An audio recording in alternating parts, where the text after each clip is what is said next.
Olá, aqui é o Hard Reset e hoje vou mostrar como mudar a navegação do sistema no VIVO V70 FE.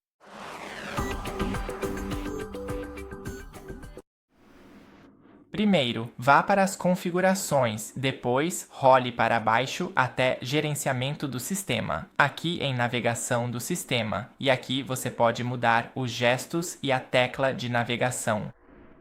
Quando você estiver usando os gestos para ir para a tela inicial, basta deslizar de baixo para cima.